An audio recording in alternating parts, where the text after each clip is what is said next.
We say? All right. The most honorable P.J. Patterson. A lot of letters behind his name. The family of this great man, members of the diplomatic corps, the leader of the opposition, and all officers of the party, church leaders, former leader Dr. Peter Phillips, colleagues, King's councils, friends and family of members of the party, and all friends who are gathered here this evening. We say? Yes.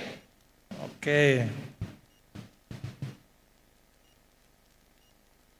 I am honored to speak on behalf of the great constituency of Eastern Westmoreland, because for Southeast Westmoreland, 1970 marked the beginning of an era of unprecedented progress.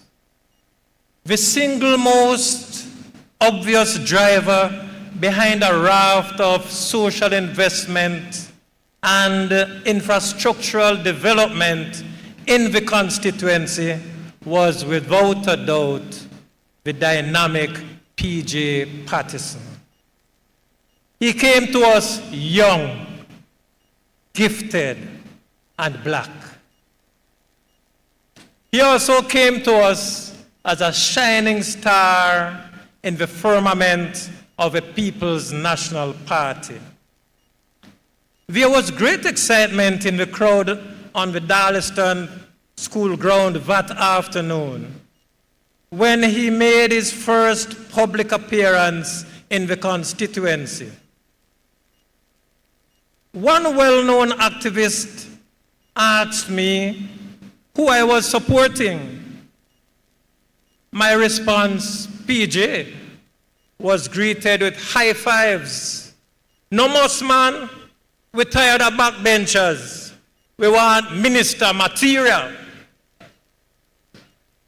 Little did we know then that this slim, bright-eyed, Afro-sporting, 35-year-old man would in time become not just a minister, not just a senior minister, but the prime minister and one of the most respected voices in world politics.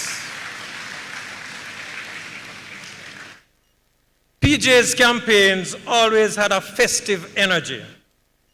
There were lots of music and visionary speeches.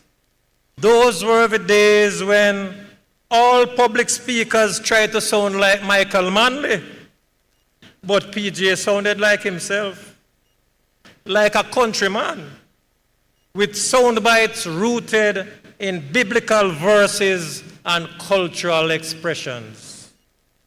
The speeches were as captivating as the music. Although many Jamaicans agreed that Joshua was the undisputed champion of oratory, PJ had his admirers for his ability to connect with the people. I remember one wise man seeking to settle the debate said that Joshua ruled the townships, but PJ was untouchable in the country areas. My first experience with the Honorable P.J. Patterson, MP, was in 1976 at the constituency executive. I was newly elected chairman of the PNP-YO.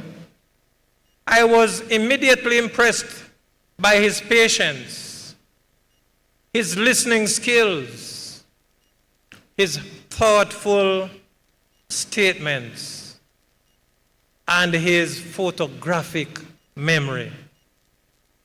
He showed equal respect for all members who sought to contribute to the discussions. He was most serious about the welfare of the people in the constituency and paid attention to every detail. Sometimes, when he received negative reports in these meetings and was encouraged to address them with alacrity, he would say, "My mother always told me never to eat rice when it's hot." P.J. Patterson displayed a remarkable confidence in his executive. Our councillors were the envy of their peers when they heard of the privileges that they were afforded. Members of the executive were often invited to high-profile events that involved international leaders. Nothing was too good for PJ's team. Comrade Patterson cultivated long-term relationships. Members of the executive served for long periods, even though they had to endure the election process every year at conference. I cannot recall one member ever parting ways with the executive on hostile grounds. Such was the quality of the leadership of the man. There are some quotes that are readily identified with Comrade Patterson over the years, both as chairman of the Southeast Westmoreland constituency and as Prime Minister. And I dare you to, as historians or those who know the Honorable PJ, to tell me the context of each of these. Silence cannot be misquoted. Everybody knows that one. But this one, we will not grovel. Anybody remember that one? Then he said at another occasion, of course, every community deserves proper representation whether they vote for me or not. Live good. Take care of the environment, though. And this one, I will never be a party to any decision where Jamaicans are made to turn their guns against each other.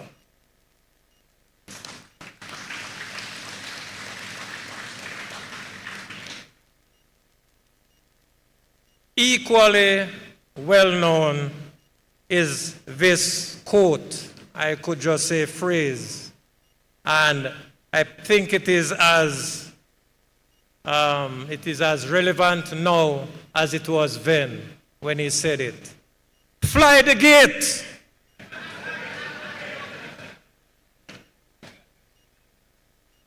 Comrade Patterson.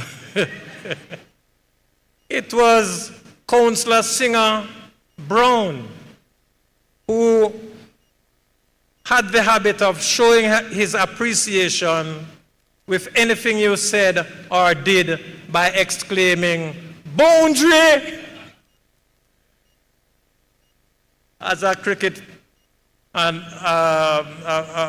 an expert on cricket yourself, your innings in Eastern Westmoreland was one of exquisitely timed shots that had all who watched gasping in wonderment. The boundaries were too many to list today, but some shots are etched in the memory forever. These boundaries also indicate the comprehensive view that you had of the development of a person and the nation. Dusty roads became asphalted roads. pond water was replaced with potable water. Dark nights were lit through the rural electrification program. High unemployment was addressed with providing skills training in 3 different locations. There was no secondary education in the constituency. Then we had Maud McLeod High School. The list goes on and so many lives were improved. So many communities developed. Most Honorable former Prime Minister, just before you declared your innings closed, you told us that you wanted to retire and still have the strength and facility to spend some happy times with your grandchildren. And so we didn't quarrel with you when you declared your innings closed. But now you are not so young, but stronger. You are just as gifted and wiser. You are still black. And according to Nina Simone, your soul's intact.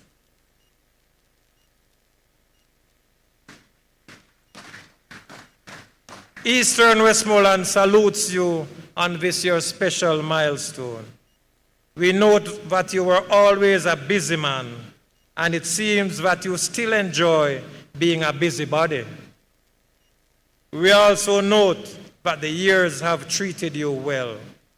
We trust in God's continued guidance and protection upon you as we wish you happy birthday, yeah, my friend.